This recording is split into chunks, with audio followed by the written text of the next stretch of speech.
Welcome, ladies and gentlemen, back to Pro and Noob, Attack on Titan, episodes 81, 82, 83. It's more for my sake when I'm editing and Jarod sends me everything and it's the same number. It's neither here nor there.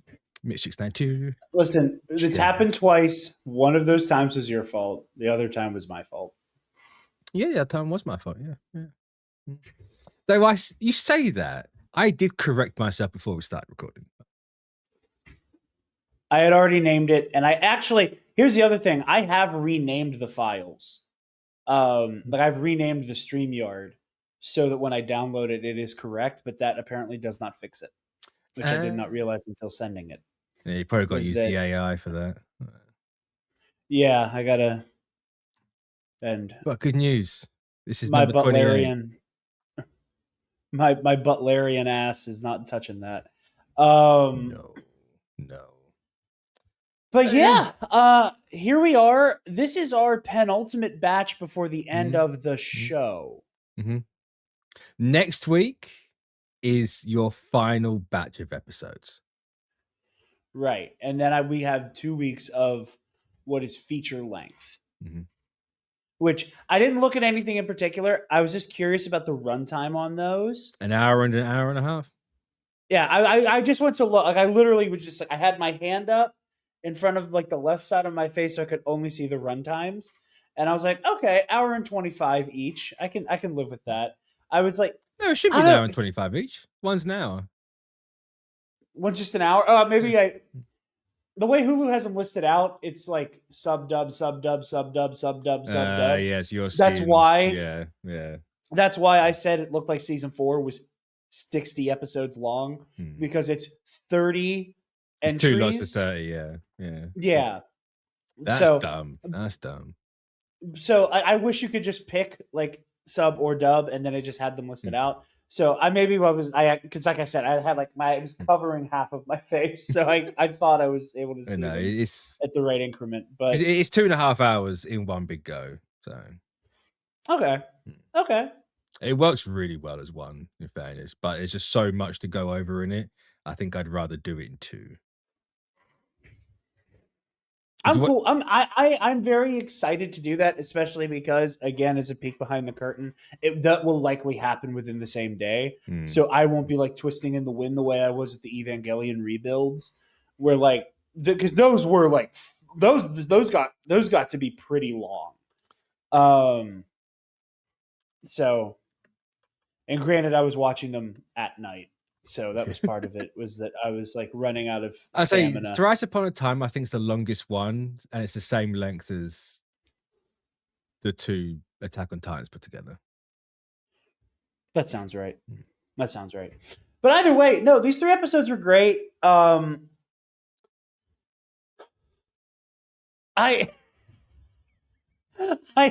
have no way of saying this that doesn't sound absurd, but it was nice to have, after everything that happened last week, a little downtime. A little downtime, and like it was a little quieter. It kind of felt, again, I kept thinking as I was getting ready to get in here and talk about like, it felt like the quiet before the storm, and I'm like, but the fucking storm, the storm is happening. Mm-hmm. The storm is happening. It's the quiet before like. It takes 3 episodes for those Titans to finally get away from Paradis. Right. And that is quite literally, I cannot call it quiet. No. As it is called the rumbling for a reason. Yeah. The background noise of every single scene. It's just boom, boom. It's not even that, because there's 500,000 of them. So it was nice though. It was nice. I really like the team we have built.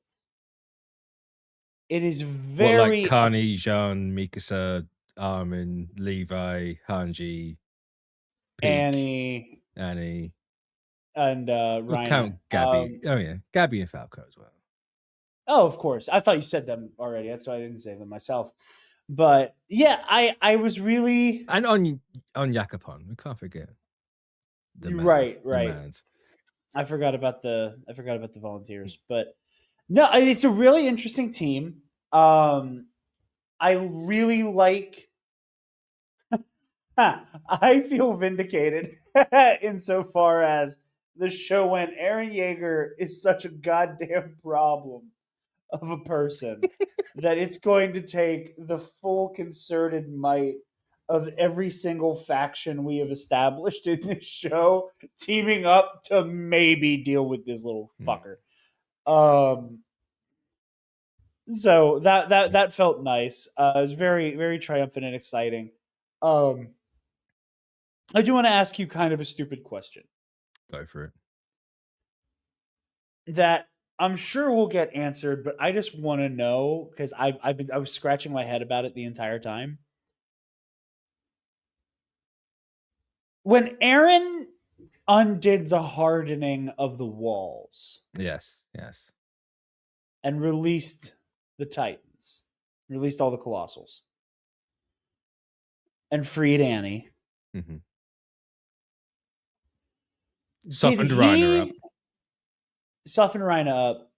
Did he disable the ability to harden? Period? Or is it just like everything that was hardened? I think it's just in that moment. Everything hardened in that moment was undone. Yeah. So if Rhina, once he gets his strength back, chompa, he can just go full like armored Titan again. Yeah, and if Annie wants to do that, Annie can do that. Yeah, she can do like the reinforced fisticuffs. Okay, I figured that was the case, but like he just went dunk on off. Yeah. Okay. The way they were talking, the way they came back a few times too. He undid the hardening. He undid the hardening. I was like, surely they just mean he undid the hardening for the time. Yeah. And okay. That was one of my main questions that I was like, I feel like I know the answer to this, but I would just like to be clear on it before I get caught unawares. It's fine. Attack on Titan can occasionally play fast and loose with what it's actually saying. Yeah.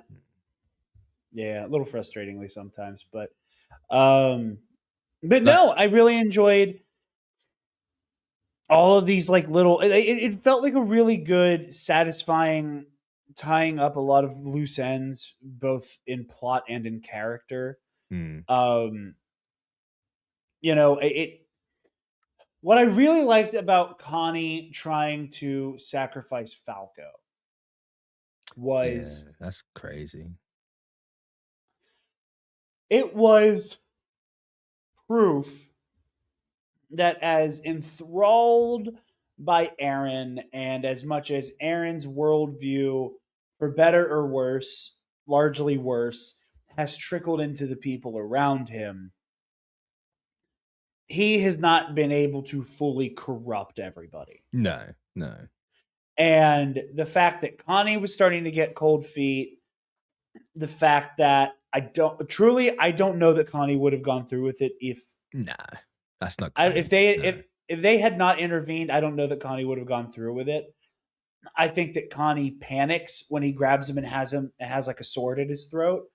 I think that's him panicking, and I think that was like a little bit of an escalation that could have gone wrong because at that point you're not thinking clearly and you're freaking out. But I was hopeful that Connie would do the right thing. And not only is it a testament to how Connie is still at his core a decent human being, and how this is also a great meditation on when the literal apocalypse starts. When Armageddon is upon us, even good people can kind of be driven insane. We kind of see that with Jean. I'm not sure how much Jean was playing along from jump, or if Jean was like, the Jaeger's bit. Yeah.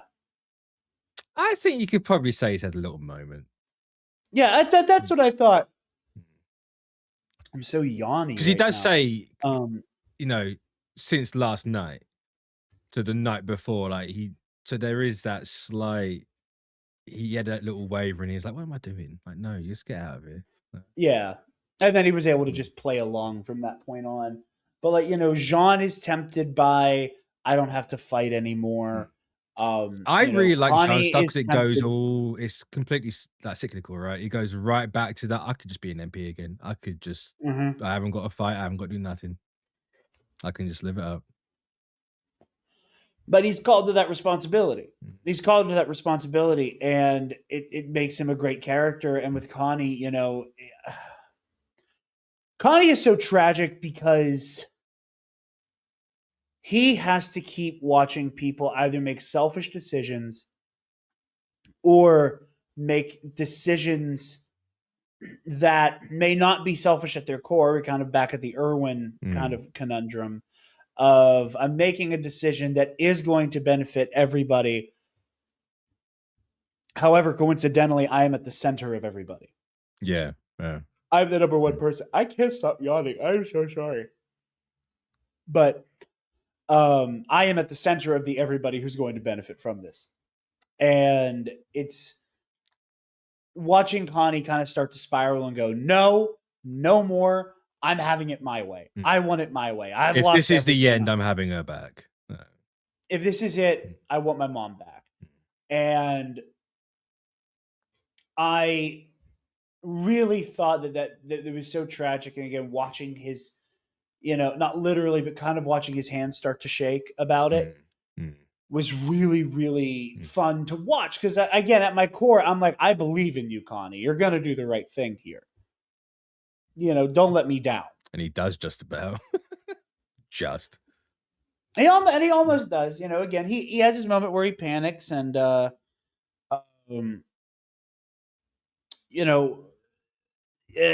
teeters on it. But you would then have Armin, who continues to prove that he is the best of them.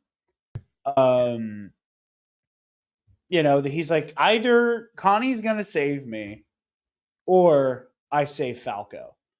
Either way, I'm not letting this fucking kid die. And I love the way that Armin clearly knows that this is wrong, but knows the people around him are so jaded, are so hurt, are so cynical at this point that he also has to be like, this kid's our fucking bargaining chip. If we can prove we showed him mercy, him and Gabi as a joint package deal, they were shown mercy by us. How about y'all come to the table? Exactly, yeah. I also like it for Armin because it comes off the heels for him with that conversation with Mikasa, where this guy's just given up. He's like, no, they made the wrong choice. They should have saved Irvin. Like, I shouldn't be here. He should be the one here. And then he has it. I would have liked a little moment where he kind of clicks back from that to make it a bit more obvious that he's doing what he needs to do, not what Irvin would have done. Now, obviously, it's implied, but I would just like just a little something there for Armin. But Irwin also, like, while he is a good leader, and I do think, and he does clearly care about the soldiers that he has sent to die. Yeah. It's not like he makes those decisions lightly. He makes them decisively, but he does not make those decisions lightly. I don't think Irwin could have risen to the occasion of everything that's happening right now. I think right now, like, truly, and again, maybe it's me being Pollyanna, maybe it's me being too Star Wars pilled, maybe this is me expecting some type of Vader throwing the Emperor down a reactor shaft. Maybe I'm wrong. I don't think cold, clinical, surgical, like, people have to die for us to win logic is going to win the day. Because right now, our best bet is riding on empathy, understanding, and forgiveness. I don't think Irvin would have saved Falco. No. I don't think he would have gone to the village to save Falco. Quite frankly, if Irwin came to the same conclusion that Armin did, that we need Falco to be able to make peace with some of these Marlians so that we can try to be a joint of effort, I think Erwin would have sooner just killed Connie. Oh, no, I think Erwin I don't would think have we've gone sooner that killed far. Connie. I think if anything, because that's one soldier. That's one soldier versus being able to recruit a collective. Yeah, but that is Irvin is one one of soldier.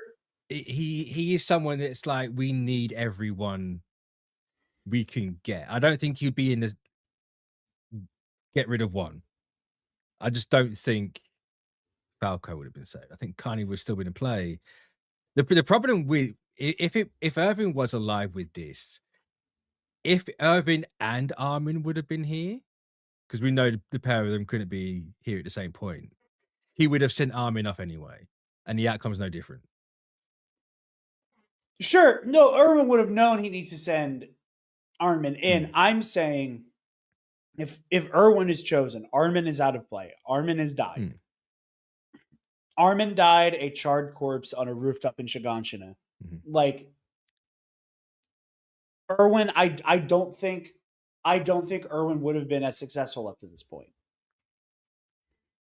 Granted, we don't have a whole lot of success just yet, but like I don't think Irwin would have been able to build the bridge that Armin was able to pardon me. That Armin was able to build here by understanding like we are not going to be able to fight our way out of this. We need a unified front to fight. I think Irwin would have come to a similar conclusion, but I legitimately think Irwin would have sooner killed Connie than let their only bargaining chip slip away. I just don't know if I'd agreed he would have let Connie die. I really don't know if I agree with that bit. I mean, let's look at all the other soldiers who he let die so they could have a snowball's chance in hell of a victory. This is our snowball's chance in hell of victory, and Connie is standing in the way of it. Falco is more of a necessity. This is such a vastly different situation to everything that we've had before. Falco is one of the 9. Falco's continued existence in this mortal coil is proof positive that the Paradians are not going to just kill every single Marleyan because we also know how much the remaining Marleyans care about these 2 kids. Sure. I just don't know if he would have let Connie die at this point. I don't think he would have let him die. I think if it came down to it, Irwin would sooner take Connie out than even attempt to sacrifice himself with some, again, not to diminish how Connie feels, some random lady. Yeah. Some random lady with no military expertise, with no experience that they would have to use. We have to retrain somebody on how all the Titan shit works. Legitimately, your choices are you keep a seasoned vet as the tactical nuke Titan, or you let a rank and file scout, a very skilled scout, one with a lot of battle expertise, one that's seen a lot of shit, one who would be very, very useful to have on hand. I yield all of that. I don't think Irwin looks at that calculation and offers himself up or Falco up before he goes, Connie, I'm really sorry, and fucking kills him.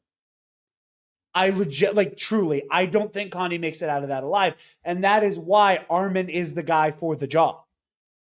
Because he is willing to make that sacrifice. And I don't think Irwin is here to put a risk on a risk of giving up the Colossal Titan to a random person who again, how much time and effort do we really have that we can waste how much of it on getting Connie's mother up to speed on how this shit works?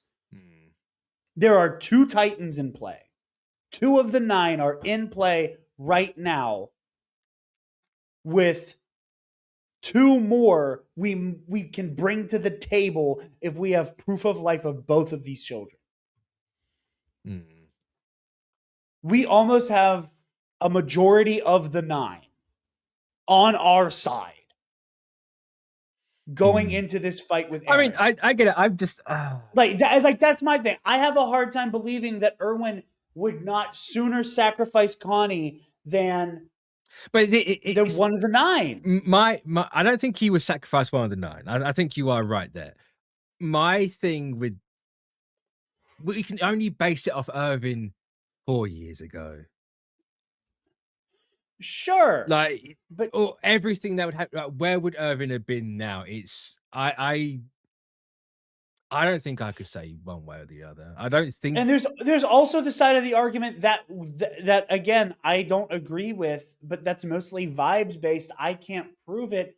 That also that doesn't think that maybe he'd be following Eren by this point.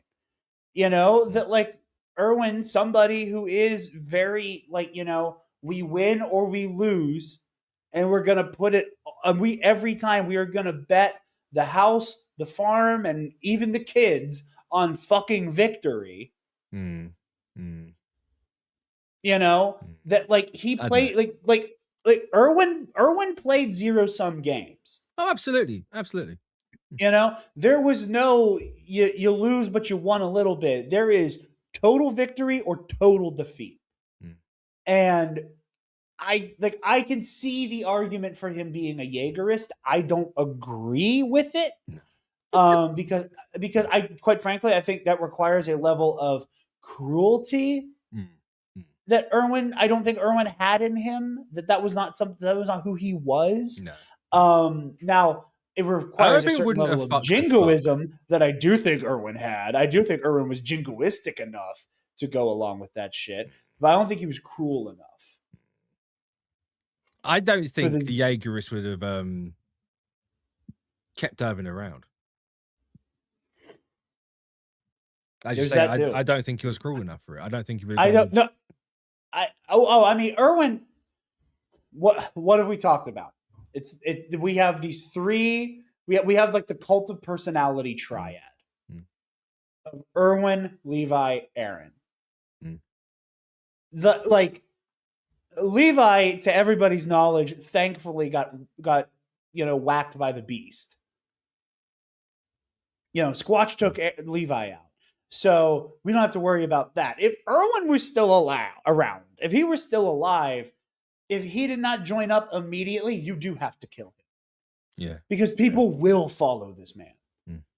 And it's eliminating these pillars of cult of personality where you have a lot of very easily influenceable people.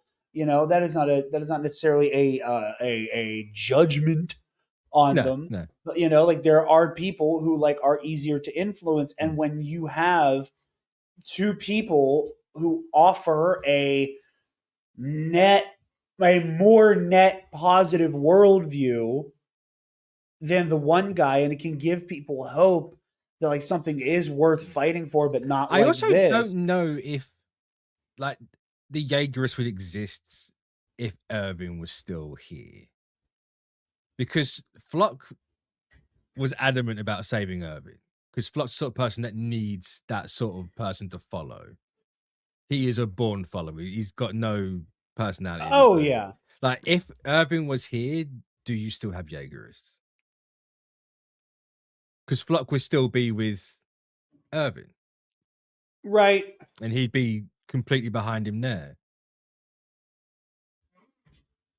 It's a very messy what if question. Like, I'd love to see what if of Attack on Titan. Like, what if they chose Irvin instead of Armin? But well, I mean, it's like you also get into that territory, like like everybody loves to do the like, what if Qui-Gon survived in the Phantom Menace? Yeah. And like, I am very much in the camp of I do legitimately think Anakin Skywalker doesn't turn to the dark side. I legitimately think if Qui-Gon Jinn is alive, Darth Vader doesn't exist.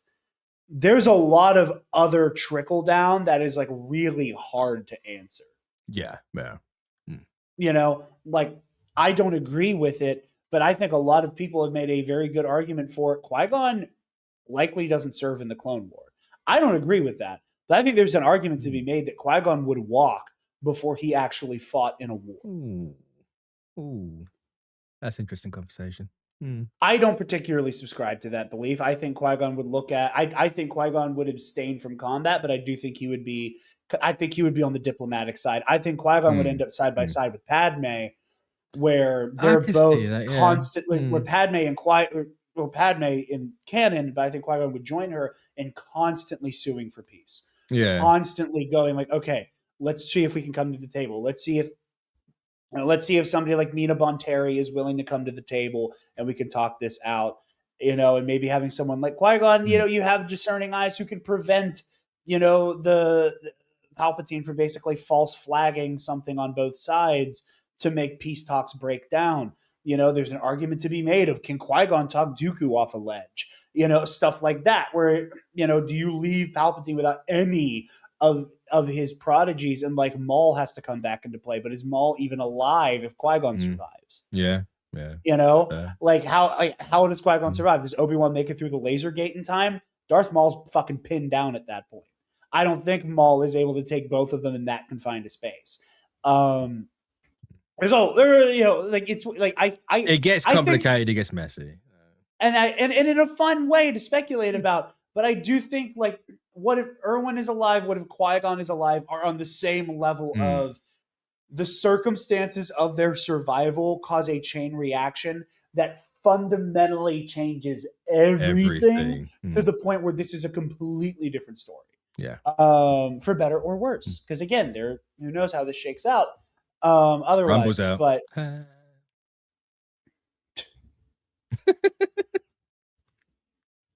damn, you'll never hear rumbling without thinking of this again.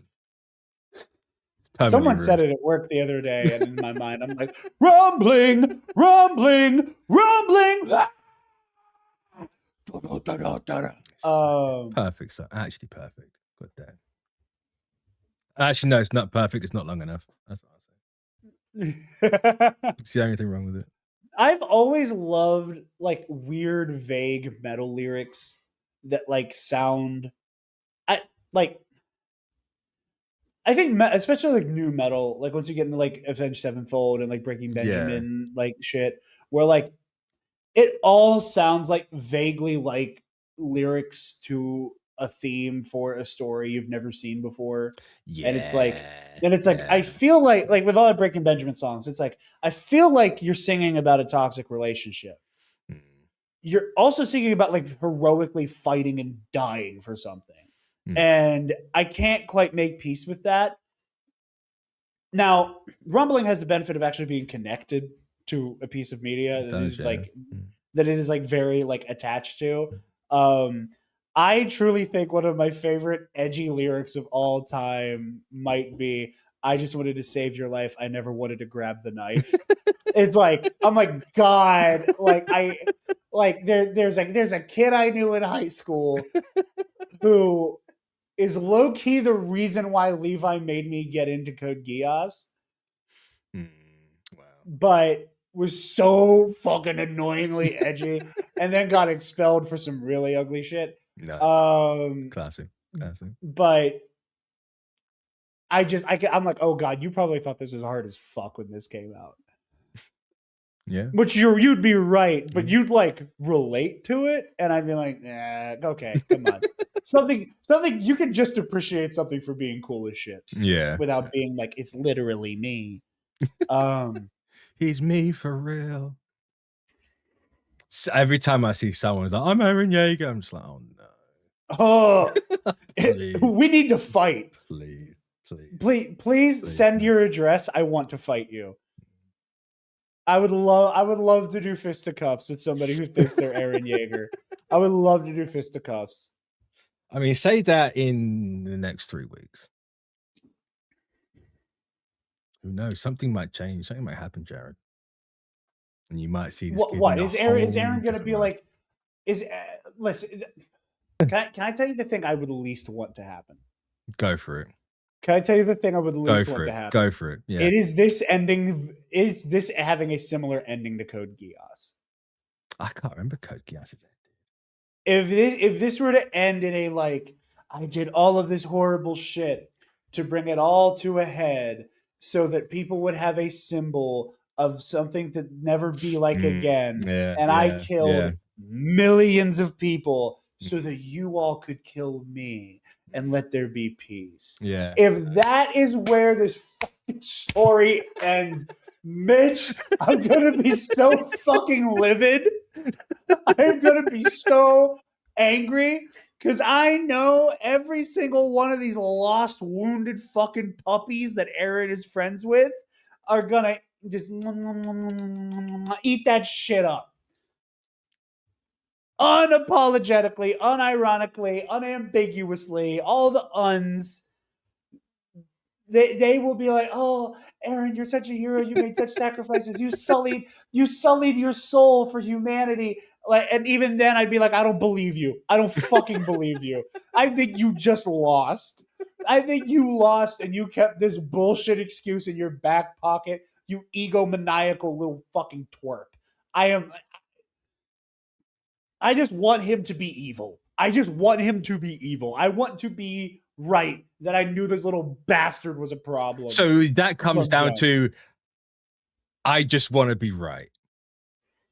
You don't like being wrong.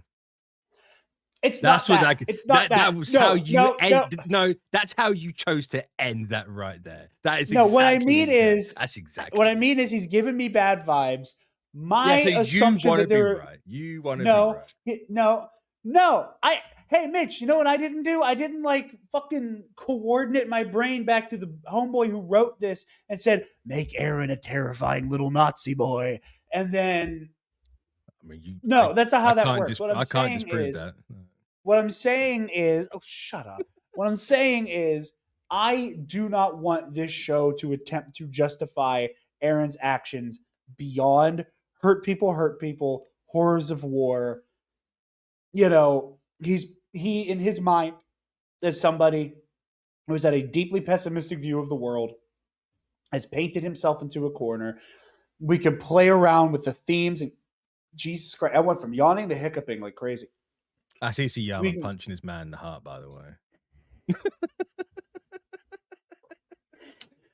But, we can have conversations about like the cyclical nature of self-fulfilling prophecies. We have all of those conversations. I deeply do not want this show to land on Aaron had a good reason. I do not want this to end on humanity continues to enslave itself to a lie, because everybody who was there is going to have to spend the rest of their life going, yeah, and then Aaron went crazy and we had to kill him. Or Aaron went crazy and then he changed his mind. No. Kill him and mean it, because he deserves it. I wanted to be wrong about Aaron Yeager. Sure.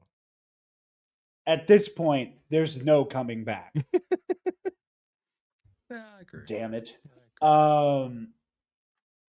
But no, I really did like these episodes. I like seeing. I hope Annie gets a little something. Little something. I mean, she got a little something. Not a lot, but she got a little something. In my opinion, I feel like we're too far into the show, and we are too far into like people having to deal with like really, really big issues for somebody to have the cop out of nihilism that Annie has right now. And I want that to be proven to be horse shit. I want Annie to be shown acting disaccordingly with the worldview she is giving to the Hitch. Hitch. Thank you. Great Will Smith movie. But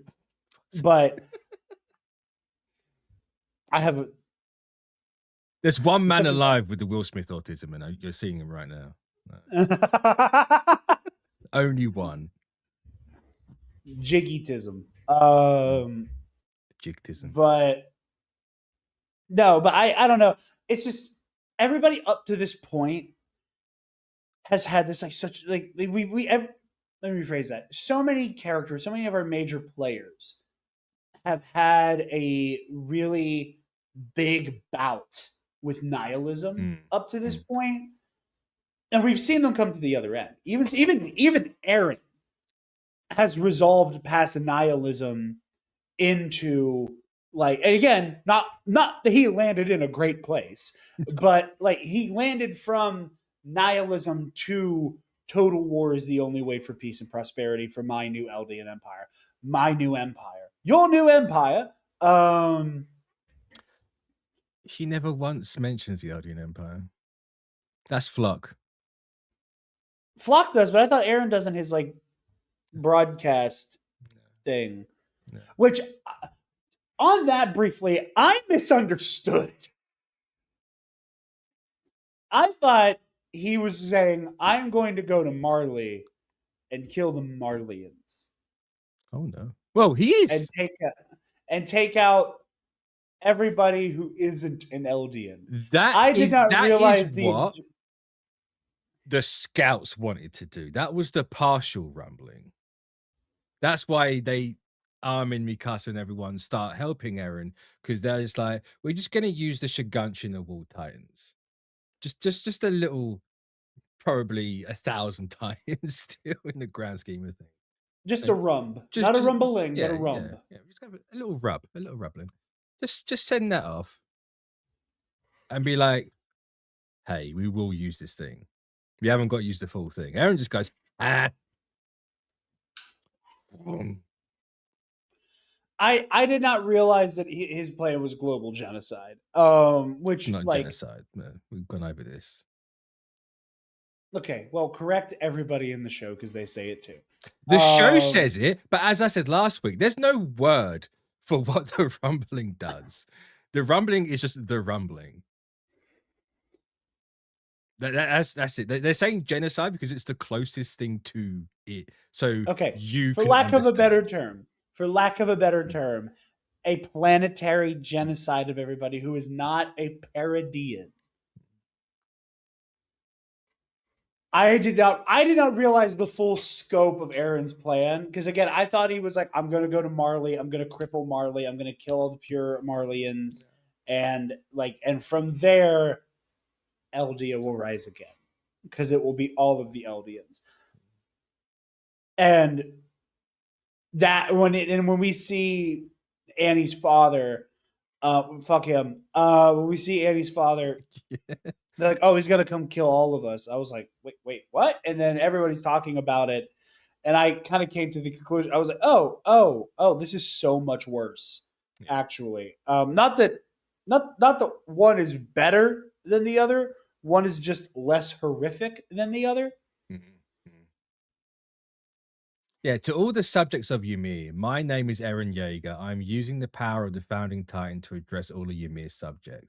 The hardening of all the walls present on Paradis Island has come undone, and all Titans entrapped within them hence started marching.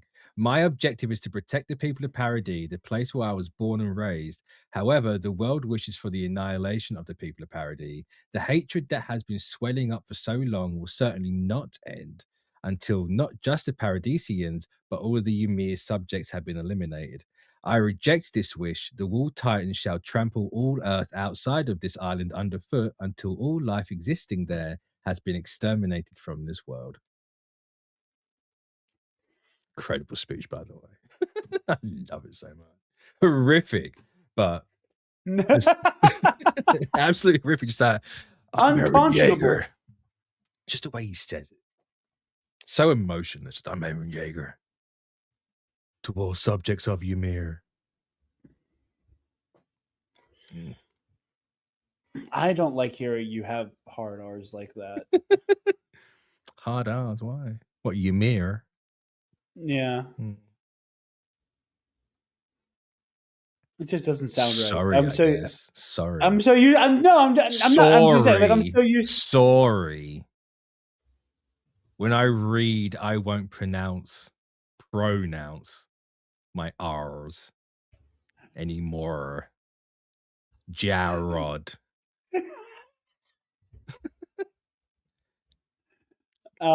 Every T will now be a D because that's how apparently I have to speak. No, stop. I'll replace my A's with my O's. All right, I get your point. But no, like I say, this is really good stuff. Happy to see that Levi's alive. Barely. Barely holding on. Man was already 5 foot nothing to begin with. He's lost a few inches. There's no way he hasn't. No. A few inches here. Sorry, there. No. Good luck. Can I be honest? I'm gonna have such a fucking dude bro take. No, here we go. I wish his face was a little more fucked up. Just because of that blast, I really thought we were gonna get like Harvey Dent, Levi Ackerman, where his shit was just melted. Let's think of the animators for a second, okay? Sure. Also, people that have to draw this shit. Like, sorry, it's not makeup prosthetics on the face. Human hands have to make this thing. And they've made a lot of incredible. They still have to animate all the stitches on his face. I understand that. I was just saying there was a part of me that was hoping for him to be a little bit more mangled, You followed this man for 4 seasons. He was one of the first things you saw, and you're sitting there with a straight face going, I wish you were more fucked up. Yeah. It's bad enough that he's lost the majority of his gripping fingers. Listen, I understand that he's not quite as grippy as he used to be. And also an eye. I understand that he's not quite as grippy as he used to be, and he's now got Chiquiti syndrome. No one's gonna the real ones understand. No.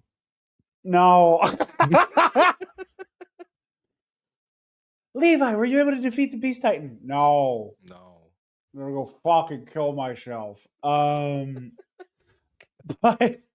anyway. But no, I think A, like rule of cool.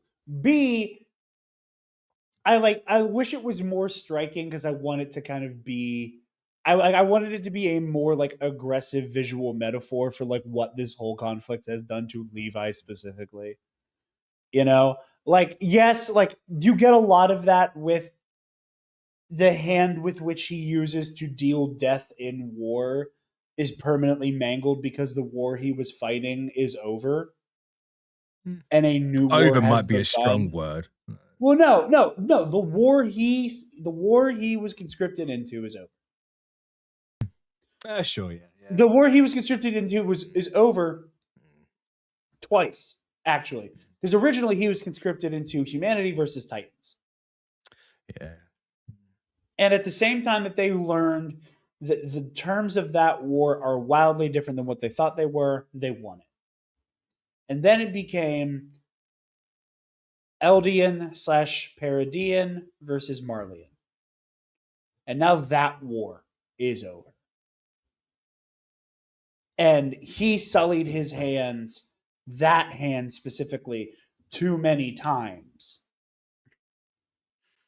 And has now lost it, largely due to the fact that he went from being somebody who did what he had to do, got the job done, was an incredible fighter, and chose just wanton, mindless cruelty.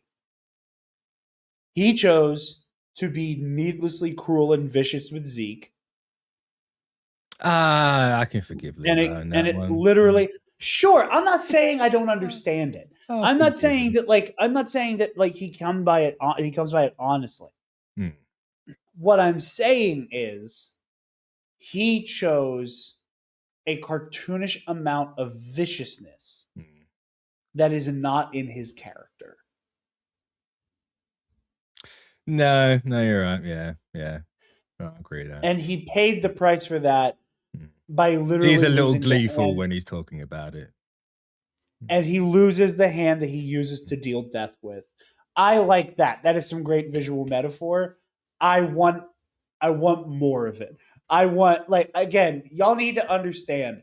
I don't, like, my food doesn't come with a side of my condiments. My condiments come with a side of my food. That's the type of person I am. I like it. Man's give me is all more. sauce. Right. You're right. I am all sauce. And if you didn't know by now you do, my man. All sauce, no substance. God damn. That's not true. That's The sauce literally is the what you're just substance. saying. No. I am all sauce and substance. It's a big plate. You need a lot of sauce for it. You're saying I'm hype moments and aura, right? It's exactly what you're getting. Episode. Not only are we ending the episode, we're ending Pro and Noob. I'm deleting every file I haven't sent you yet. Oh, you can't do me like that. No, I would never. No. I'd be so But I am mad. not hype I'd moments be in aura. so I am not hype moments in aura. Well, then don't say you're all you. sauce then. Because going I am all sauce is literally the same thing. I'm just saying I got sauce in my veins. I'm just saying as a guy, I am a very sauceful guy. Some people are sauceless. Some people are sauceless and they have no motion. I have nothing but sauce and all motion. Hype moments and aura. Shut the fuck up. I hate you. He's laughing because he knows I am right. No, it's just, you're funny. Unfortunately, you're funny. I mean, that I knew. That I knew already. I keep telling people, and I get the funniest looks. It's like, you just don't understand it. Sorry. But speaking of not understanding, speaking of hype moments and aura, first of all, R.I.P. Pixis. Man's deserved so much better than that. So much better than that. At least he got a. All things considered, he got an R.I.P. really well. from Armin. No, that's Armin gave him a beautiful eulogy. He gave him a beautiful eulogy. It's like, oh, this man is the reason why he's still alive today. But also, I like how I love how it's a callback to the struggle of trust. Where they're in their little elevator and they're like, I love that moment. Yeah, it's so good. But is that a continuity error? What? That they had like semi-automatic firearms. No, it wasn't semi-automatic firearms. They were just the flintlocks. It's going, but they only had a few shots. Oh, they had to fire, reload. Okay. Yeah, because the whole plan was they haven't got enough guns and bullets, and the reload time's too long. That's why the scouts had to drop and slash. But I bring this up because it has the greatest song for an AMV ever made by man. And it starts here. And it's called Splinter Wolf, and it's fucking immaculate. I heard some of it. I was like, again, there was a lot going on, so I couldn't like fully enjoy and appreciate the music. The lyrics are nothing to do with anything, but I'm certain they made it for this. If you haven't heard it, go check it out. It's immaculate. 5 minutes long. The lyrics start halfway through, but that first half is it's all funky, all slap bassy. It's incredible. Absolutely incredible. Slap at the bass. Mm-hmm. He says slap at the bass. He's doing this. Okay, there's like a general agreed upon gesture for strumming a guitar. That's also a guitar, not a bass. Okay, a bass guitar? Yeah, but strumming a guitar is different than strumming a bass guitar. You don't strum. I know. And you slap. Oh my god, you're so fucking pedantic. Yeah. You know that, right? Yeah.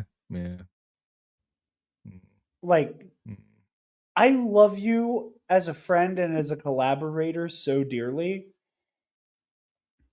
Look, I'm a product of my environment, okay? I did not know that there were people more pedantic than my brother. You've never been to the UK, have you? And then I became really good friends with you. And I was like, oh my God.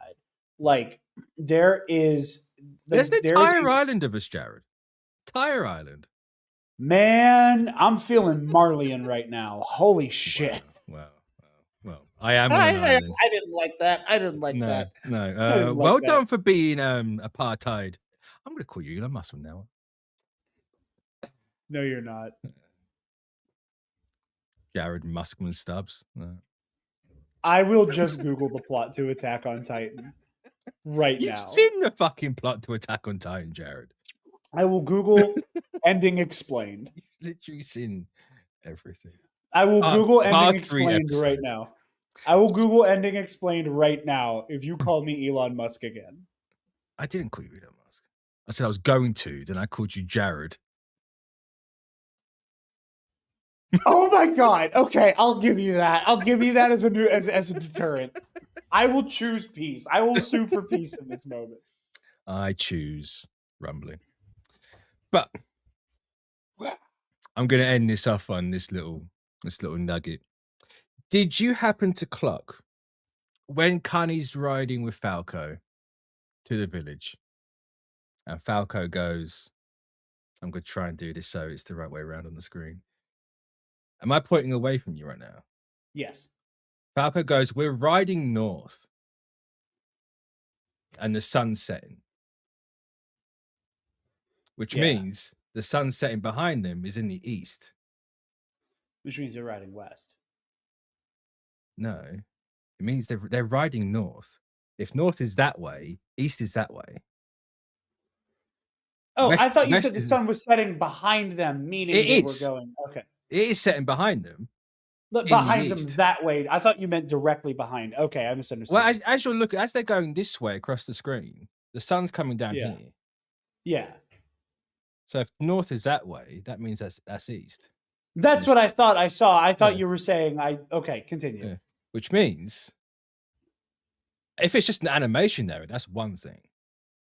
But if their world map is flipped, the sun sets in the east and rises in the west. Yeah. It's back to front. That's what I thought you were going, and then the way you phrased that, I was like, oh, was like Connie like fully lying and like. No, because it's Falco saying, well, you could be, yeah. That's what you mean. No. That's what I thought. I heard that and I went, oh, because I remember you saying it's like the weird reverse world map. Everything is flippity flipped. Yeah, just a little nuggy nug. But we were talking before we started. I slept on my hand weird, and I can't feel the part of my hand that Levi lost, which is funny. That's what's still kind of asleep for me. Yeah, I'm mostly pins and needles right here and my thumb, but like mostly here. So I keep trying to do the little sprinkle gesture, and like my fingers don't have the dexterity that I need them to right now. Just do a small violin. That's fine. All right. That's going to bring us an end for this week. So join us next week for the last 3 episodes of Attack on Titan. Woo! Because it's all movies from here on out. I can't believe we're at the end, man. No. It took me 2 days to recover from our week of 30 episodes. Crazy. I told Mitch a couple weeks ago, I was like, you know what? I think we're gonna have. I think the best thing for me to do now that Taylor's back to work is like marathon Attack on Titan, so that we can like focus on Road to Doomsday for a little while. And Mitch was like, okay. Why I wear the same jumper for a month worth of this. Yeah, that's really funny. It did not occur to me for an entire month in their time, in your time, the viewer. Is just a single article of clothing. That's really funny. I'm doing my washing now, and that's part of it. So you're going to see me again in this next week. Because Maz ain't changing again, because clothes are in the wash. Oh, yeah.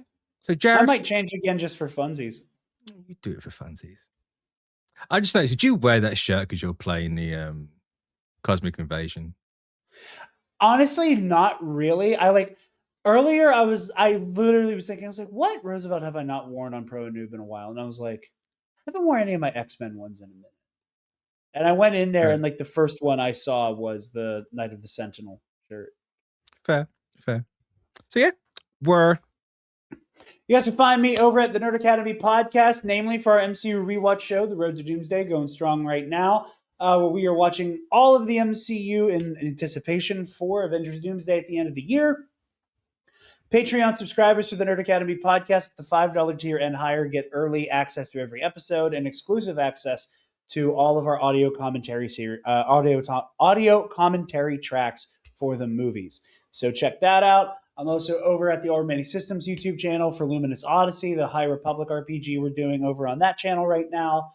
Epic Confrontations, Star Wars Trivia League that I'm in, and obviously here on Pro and Noob. Yes, where you can find me at Mitch692 and Blue Sky. You can find me right here, obviously.